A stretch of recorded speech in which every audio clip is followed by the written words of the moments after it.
नमस्कार, आज का बाजार में आपका स्वागत है। मैं हूं आपके साथ पूजा त्रिपाठी और आप देख रहे हैं ईटी नाउ स्वदेश। और इस शो में हम आपको बताएंगे कि आज दिन भर किस तरह का कारोबार रहा बाजार में, साथ ही दिन के दौरान अहम खबरें कौन सी आई, कौन कौन से सेक्टर में एक्शन था, कहां तेजी थी, कहां मंदी थी, इन सब पर हम आगे चर्चा करेंगे। मार्केट की बात करें तो आज शानदार तेजी देखने को मिली। 5 महीने बाद हमने 18,000 के बाद की क्लोजिंग दी, 18,000 के पार हम निकले और उसके बाद उस लेवल पर टिके रहे और आज क्लोजिंग भी 18,000 के पार ही देखने को मिली है। सभी सेक्टर इंडेक्स हरे निशान में थे और फाइनेंशियल इंश्योरेंस में आज हमने देखा कि सबसे ज्यादा तेजी देखने को मिली है। इसके अलावा आज किस तरह का एक्शन था दिन भर, ये भी समझ लेते हैं और डिम्पी कालरा हमारे साथ जुड़ चुके हैं आज का पूरा ट्रेड सेटअप समझाने के लिए। डिम्पी बताइए। आज मार्केट के लिए 18,000 जश्न मनाने का दिन था और आज करीब 5 महीने के बाद यानी कि अप्रैल के बाद आज आपको फिर से 18,000 के दर्शन हुए और मार्केट ने केवल 18,000 को पाया बल्कि आज उसको सस्टेन भी किया, उसको रोका भी। आज आप देख रहे होंगे सेंसेक्स भी करीब 60,500 के ऊपर आके क्लोज देके गया और बैंक निफ्टी ने 40,800 के ऊपर की क्लोजिंग दी है। अगर आप इंडिया विक्स के हिसाब से भी देख रहे हैं तो विक्स करीब 1.5-2% टूटा और वो 17 की रेंज में है, यानी कि अभी भी गुंजाइश काफ़ी ज़्यादा है कि 100-150 पॉइंट कम से कम अभी निफ्टी और भी चल सकता है, क्योंकि जब तक 16-25 नहीं आता। खैर, इसके बीच बीच में आपको मैं फटाफट से बताता हूँ आज बाजार में किसने हेल्प की। जो ना केवल 18,000 आज टिक गया बल्कि आज हमने डेज हाई पे ऑलमोस्ट आपके क्लोजिंग भी दी है। उसमें था बजाज फिनसर्व, इसने काफ़ी हेल्प की है। हालांकि आज ये एक्स स्प्लिट हुआ, बोनस हुआ, लेकिन उसके बाद आप इसके प्राइस देख पा रहे हैं रीएडजस्टमेंट के बाद के वो करीब 4% ऊपर था। टाटा कंज्यूमर आज काफ़ी अच्छा चला। आज ब्रिटानिया के अंदर काफ़ी स्ट्रॉन्ग मूव देखने को मिला। आज था इंडसइंड बैंक का दिन, आज भारतीय एयरटेल का दिन था और सबसे लास्ट में बोलूँगा कि रिलायंस इंडस्ट्रीज ने भी आज मार्केट की काफ़ी हेल्प की है आज इस 18,000 को बचाने में, क्योंकि आज रिलायंस इंडस्ट्रीज चला तो सही, भले बहुत ज़्यादा नहीं, लेकिन फिर भी 2600 के ऊपर आके इसने क्लोज किया है। आते निफ्टी को किसने आज परेशान किया। आज Nifty, Shri cement, Eicher Motors, ये सभी शेयर ऐसे थे जहाँ पे आज प्रॉफिट बुकिंग होती हुई दिखी है।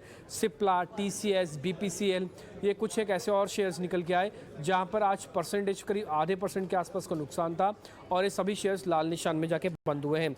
आज का दिन क्योंकि 18,000 के जश्न का दिन, साथ में कई ऐसे शेयर्स जिन्होंने अपने साल का हाई भी लगाया। और निफ्टी के अगर बड़े काउंटर्स की बात बोले तो भारतीय एयरटेल आज साल के हाई पे पहुंचा, आईटीसी साल के हाई पे पहुंचा, आज अदानी पोर्ट्स के अंदर साल का हाई लगा, 52 वीक हाई लगा। इसके अलावा एसबीआई, जिसके मैनेजमेंट आज हमारे साथ जुड़ी थी, वो भी आज साल का हाई लगाने में कामयाब हुआ और साथ ही आईसीआईसीआई बैंक में भी आज का साल का हाई लगा। ये कुछ एक वो शेयर्स थे जहां पर आज 52 वीक हाई लगा है। अब आता हूँ मैं मिड कैप की श्रेणी के अंदर। तो मिड कैप के अंदर अगर आप देखेंगे तो चावल से जुड़ी हुई 2 कंपनी है, एलटी फूड्स एंड केआरबीएल, दोनों के अंदर काफ़ी स्ट्रॉन्ग मूवमेंट था। खासकर केआरबीएल आज 13% ऊपर जाके बंद हुआ।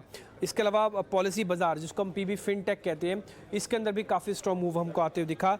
टाटा इन्वेस्टमेंट, ये होल्डिंग कंपनी वाला जो अब 2 दिन पहले हमने आपको कंसेप्ट बताया था कि काफ़ी सारी कंपनीज डिस्काउंट पे चलेगी तो एक कैचअप रैली आएगी, तो वो आया है टाटा इन्वेस्टमेंट्स के अंदर। ये back to back second day है जब टाटा इन्वेस्टमेंट की क्लोजिंग 10% से ऊपर हो रही है। इसके अलावा अल कार्गो भी आज काफ़ी अच्छा चला मिड कैप श्रेणी के अंदर। मिड कैप श्रेणी में कौन से शेयर्स टूटे हैं, वो है विजया डायग्नोस्टिक का शेयर। आज लाल पैथ लैब को हालांकि रिपोर्ट आई थी, लेकिन फिर भी विजया डायग्नोस्टिक आज शेयर ये टूट गया। एस्ट्रल लिमिटेड के अंदर प्रॉफिट बुकिंग हुई है, एलजी इक्विपमेंट के अंदर आज प्रॉफिट बुकिंग हुई है और साथ ही साथ केई इंटरनेशनल की जो कंपनी है, जो कि तार से जुड़ी बनाने वाली कंपनी है, उसके अंदर भी आज हमको मुनाफा वसूली आती हुई दिखी है।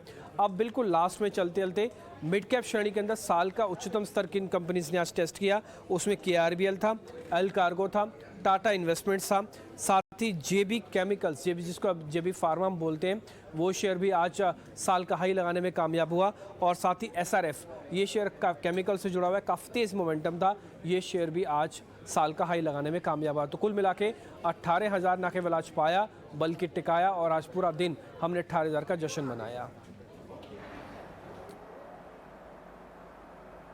बिल्कुल, बहुत बहुत शुक्रिया डिम्पी ये सारी जानकारी देने के लिए। तो काफ़ी अच्छा दिन रहा आज बाजार के लिए और सेक्टर स्पेसिफिक एक्शन भी काफ़ी ज़्यादा दिखे।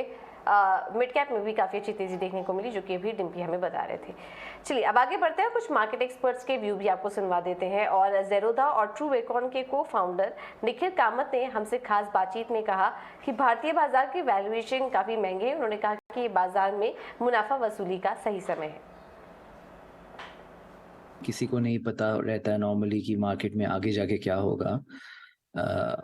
If I can give an opinion, मेरे ख्याल में लगता है कि markets are fairly expensive where they sit today. अगर आप GDP numbers देखें या inflation देखें या the world is increasingly globalized and दूसरी जगहों में इतना pain है, तो आज हम कौन से level पे हैं at 18,000? I think it's expensive and यहाँ पे अगर stable भी हो जाए तो I think it's a good thing. ये नहीं बोल पाऊंगा कि just because of retail the market will go up. तो मेरे ख्याल से जो लोग बहुत सारे gains पे बैठे हैं, क्योंकि we have seen a one-way rally since the pandemic drop which happened to 8,000 last year. I think people should be cautious. People should take some profit. People should pare down some risk. और मेरे ख्याल में लगता है कि ये अच्छा time है वो सब करने के लिए. जो मेरे ख्याल में there is a very big opportunity there और I'm very optimistic. आज के दिन में ऐसा मेरे ख्याल से कोई सेक्टर नहीं है. The churning I'm guessing will continue as markets get more volatile. We have seen a little bit of volatility come in पिछले 1-2 महीने में, and when that happens churning is bound to go up. But अगर मैं even if I were to compare say market cap to GDP as a ratio, we're in the top quadrant. हम markets are so cyclical कि every 2 साल 3 साल 5 साल में there are dips and there are peaks. I would say we are closer to the peak today than we are to the dip. और Tata steel के MD और CEO TV Narendran ने हमसे खास बातचीत में कहा कि स्टील की कीमतों में आगे भी उतार चढ़ाव होने की संभावना है. उन्होंने कहा कि स्टील की उत्पादन क्षमता बढ़ाने के लिए निवेश और बढ़ाएंगे. Steel prices went up in March and April. It went up because coal prices went to $600, $650 and steel prices were following that. Steel prices started dropping because coal price started dropping. So irrespective of export duty, steel prices will move up and down depending on what happens in the international markets. So while it has given us some comfort for the last few months, I don't think it will give us permanent comfort. If globally steel prices go up by $200, steel prices will go up in India also. So I think we should be plugged into what's happening in the international markets. It's a cyclical business, it goes up and down, and the steel industry has been the biggest as far as private sector investment is concerned. So I think we should encourage the steel sector to invest more and build more capacity. और इस बीच SEBI chairperson Madhavi Puri Buch का कहना है कि corporate ग्राहकों तक सही सुविधाएं पहुंचाकर बेहतर देश निर्माण का काम कर रहा है. साथ ही उन्होंने पारदर्शिता से बाजार पर भरोसा बढ़ाने की बात कही. Sitting in our air-conditioned offices in BKC, we are not doing nation building. The nation building is being done on the ground by the corporates who are building businesses, producing products, delivering services to the consumer, exporting, and that is what is creating wealth for the nation. In this context of building trust, the single most important tool for SEBI is transparency.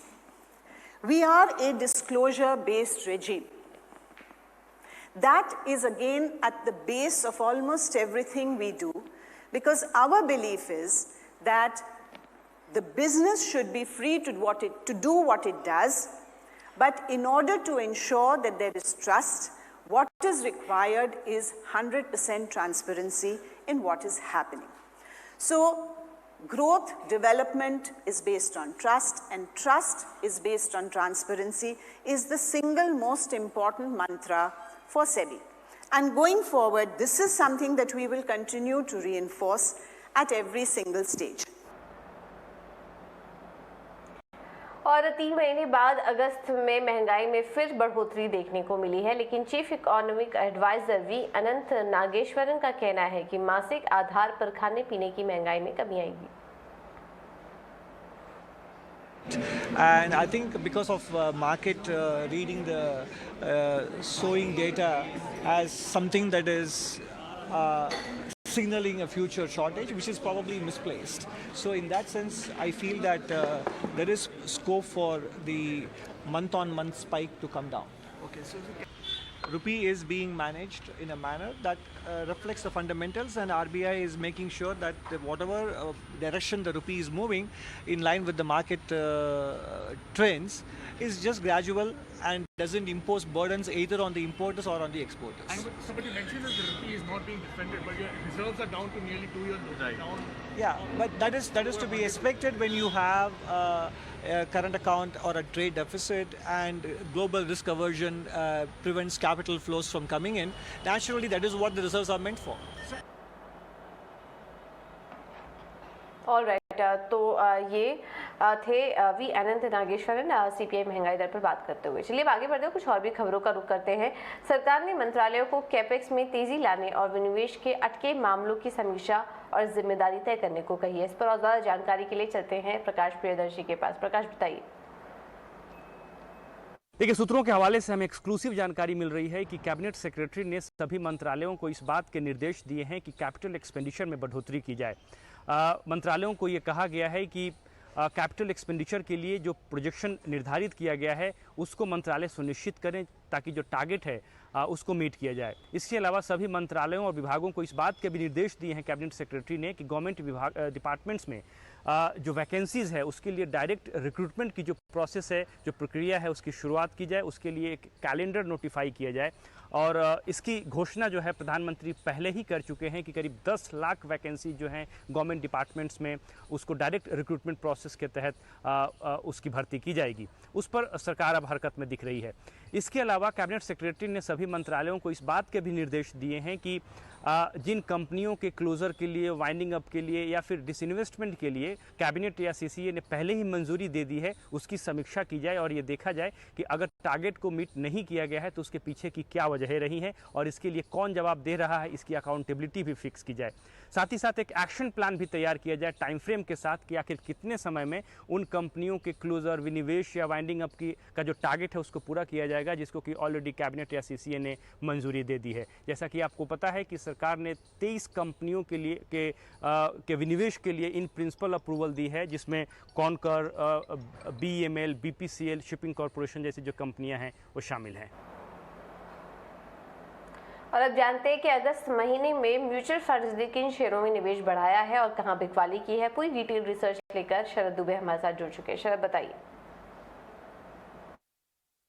जी बिल्कुल, अगस्त के महीने में जो amphi data है यहाँ पे mutual funds ने equities की जो है लगभग बिकवाली की है, लगभग 1200 करोड़ का। लेकिन देखा जाए तो ये सबसे पहला नेगेटिव मंथ है जहाँ पे आपको डिप्लॉयमेंट देखने मिल रहा है पिछले 17 महीने में। इसके अलावा हालांकि इक्विटी फ्लोज भी कम हो गए हैं, अपने 10 महीने के लोस पे देखने मिले हैं। लेकिन इंपॉर्टेंट बात ये है कि लार्ज कैप्स में जो है सबसे ज़्यादा खरीदारी कहाँ देखने मिली, तो ये 2 अहम स्टॉक्स हैं, एनटीपीसी और कोटक महिंद्रा बैंक। यहाँ पे जो है लगभग 850 से 950 करोड़ का इनफ्लोज हुआ है, म्यूचुअल फंड्स की खरीदारी हुई है।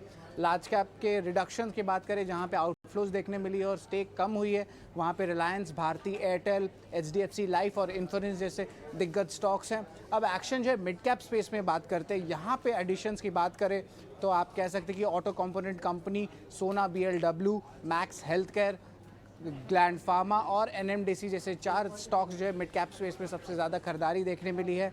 डिलीशंस की बात करें जहाँ पे जो है पोर्टफोलियो में ट्रिमिंग हुई है मिड कैप स्पेस में, वहाँ पे आपके बैंकिंग स्पेस से आईडीएफसी फर्स्ट बैंक है, वोल्टास है, एचपीसीएल है और भारत फोर्ज है। अब हम आखिरी में बात करेंगे स्मॉल कैप स्टॉक्स में जहाँ पे म्यूचुअल फंड ने सबसे ज़्यादा जो है स्टेक बढ़ाया है और इनफ्लोज भी बढ़े हैं। उसमें 3 अहम स्टॉक्स आते हैं, रोलेक्स रिंग्स, किर्लोस्कर न्यूमैटिक और सिरमाटेक। और आखिर में जो डिलीशंस की बात करेंगे जहाँ पे कम हुई है स्टेक, वहाँ पे Kirloskar oil, granules India, VIP industries और आखिर में होम फर्स्ट फाइनेंस। और चावल शेयरों में आज हम देख रहे हैं कि दमदार तेजी देखने को मिल रही है। एलटी फूड्स, केआरबीएल जैसे स्टॉक में आज 10 से 13% की तेजी देखने को मिली। इसके पीछे की वजह क्या थी ये समझ लेते हैं और आशीषा हमारे साथ जुड़ चुकी है पूरी जानकारी लेकर। आशीषा, बताइए। जी हाँ, राइस स्टॉक्स की बात करते हैं। केआरबीएल, एलटी फूड्स सभी में तेज़ी देखने को मिल रही है। इनफैक्ट KRBL तो 52 वीक हाई लेवल्स पर ट्रेड कर रहा है।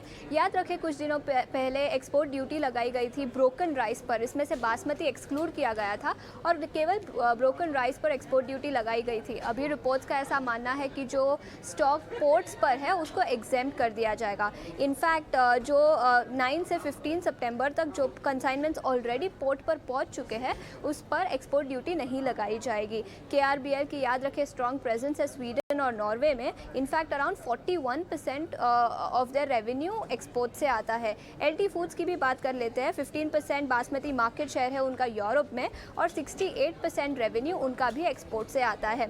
राइस प्लेयर्स की बाकी भी बात कर लेते हैं। याद रखें कि बासमती हम एक्सपोर्ट नहीं करेंगे और उसके ऊपर एक्सपोर्ट ड्यूटी भी नहीं लगाई जाएगी।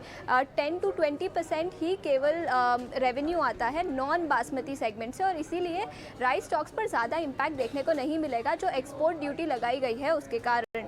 इंडिया को वैसे भी काफ़ी एडवांटेज है, जैसे कि मैंने बताया बासमती पर एक्सपोर्ट ड्यूटी नहीं लगाई जाएगी और वो वैसे भी एक्सपोर्ट नहीं किया जाता। इंडियन राइस कंपोनेंट्स के इन्वेंट्री लेवल्स भी काफ़ी स्ट्रॉन्ग है और डिमांड एक्सपोर्ट की बासमती सेगमेंट में काफ़ी बढ़ भी गई है जिस पर एक्सपोर्ट ड्यूटी नहीं लगती।